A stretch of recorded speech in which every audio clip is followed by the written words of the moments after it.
Thank you, everybody. I have long believed that the future is not just something to experience, it's something to manifest. That our fate and future is inside of us. It's decisions at the end of the day, not conditions that determine that fate and future. We're not victims of circumstance. We can make decisions to meet moments. And this is a moment we need to make tough decisions. This is a moment where we need some straight talk and we need to tell people the truth. We need to bend the curve in the state of California. And in order to do that, we need to recognize the reality. The fact is, the experience we're having on the ground throughout the state of California, the experience that's manifesting all across the United States, and for that matter, around the rest of the world, require us to adjust our thinking and to adjust our activities. In the state of California, many people are very familiar with these adjustments. A number of days ago, there were 6 Bay Area counties that led with stay-at-home orders. Now, as I speak, some 21.3 million Californians reside in a community, in a city and or county that have similar orders. A state as large as ours, a nation state, is many parts, but at the end of the day, we're one body. There's a mutuality and there's a recognition of our interdependence that requires of this moment that we direct a statewide order for people to stay at home. That directive goes into force and effect this evening, and we are confident that the people of the state of California will abide by it. They'll do the right thing. They'll meet this moment. They'll step up, as they have over the course of the last number of weeks, to protect themselves, to protect their families, and to protect the broader community in this great state in the world that we reside in. I have confidence in that. I have confidence because I've seen it every single day. We've seen it in cities large and small. People still doing essential work. People still providing essential services. People still going out to the grocery store to get food, walking their dogs, practicing social distancing, nonetheless, when they're out in the streets. People still getting their medicine. People still going about doing the kind of essential work that is required to meet this moment.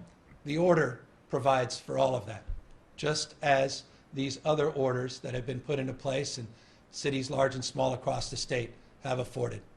People will ask, well, how will you enforce? As I say, there's a social contract here.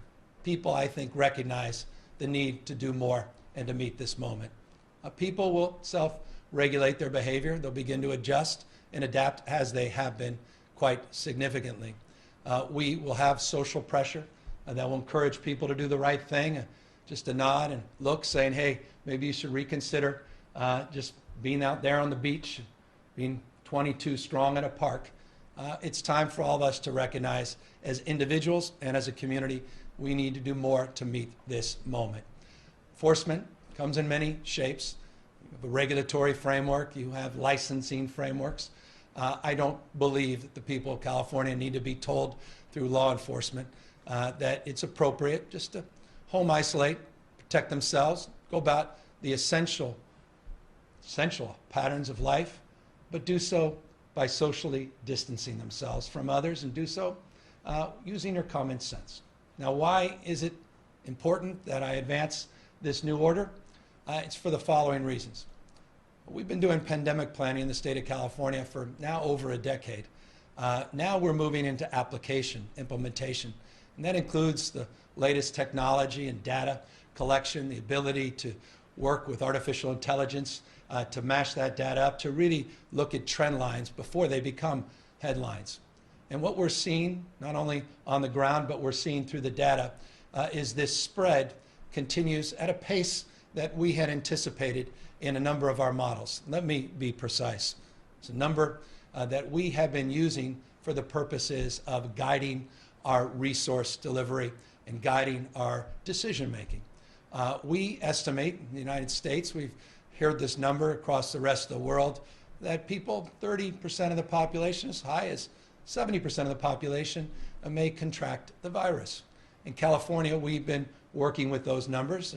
As a nation state, 40 million strong, we've been organized around an attack rate, as we refer to it, of about 56%, that the virus will impact about 56% of us. You do the math in the state of California, that's a particularly large number. That number in and of itself shouldn't be overly alarming. The vast majority of us, the overwhelming majority of us, won't have symptoms, will be perfectly fine. But there is a subset that we're concerned about that will not be impacted by the virus, but also potentially can impact others, including impacting our capacity to deliver the high-quality services, not only to meet the moment as it relates to COVID-19, but to provide for all the acute care that millions and millions of Californians depend on every single day. So we're looking at a hospitalization rate by using those numbers. And forgive me, I know sometimes these numbers get confusing, but a 56% attack rate, if you assume that R naught, which is the number of individuals that you may come in contact with that can contract the virus, if you use that formula, we believe with a 20% hospitalization rate, a little bit on the higher end, though some would argue it could be much higher, some believe it might be much lower, but 20% hospitalization rate, it's about 19,543 people that would need to be hospitalized under that scenario, above the existing capacity of our system.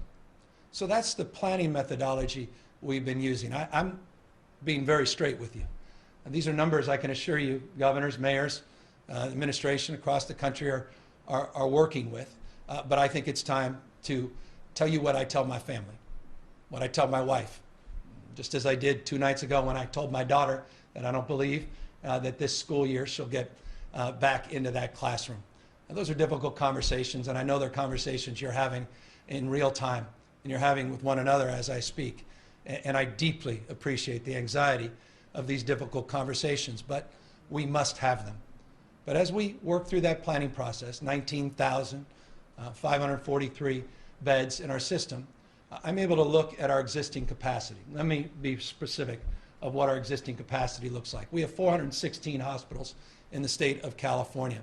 We have capacity to provide care beyond our hospital system, but within the hospital system, we have a capacity to surge the number of beds beyond the 78,000 currently staffed beds by an additional 10,207. By the way, that number changes on a daily basis, but that's today's number. So looking at the 19,500 plus individuals in our planning, looking at that surge capacity, about 10,000, we are looking at a delta, a gap, that requires about 10,000 beds, 10,000 members of the community to staff those beds. And that's currently what we're up against. But here's the point. That's a planning document. If we change our behaviors, that inventory will come down. If we meet this moment, we can truly bend the curve to reduce the need to surge, to reduce the need to have to go out and begin to cobble all those assets together. Though I want you to know we are doing just that.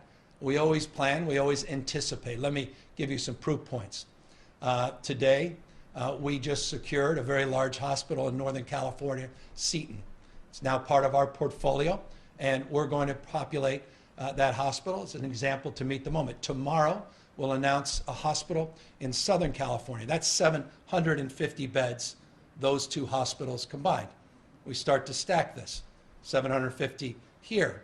The motels that we're currently, and hotels we're currently negotiating with, we start stacking those master leases for those hotels. We're working, I had very, very positive conversations with the leaders of 2 of the finest public university systems in the world, UC and the California State University system. We're working with those systems to identify appropriate dormitories to help us with the surge. We start stacking those numbers. We're working with the federal government. I had a conversation today with Vice President Pence and President Donald Trump together on the phone, talking about our needs, in addition to my conversation today with the Secretary of Defense about these mobile medical and field units that they have committed to pledging, not just to California, but to folks all across this country. You start stacking those things, and we have, I believe, the capacity to meet this moment, but not unless we change our behaviors and do what is necessary to meet this moment.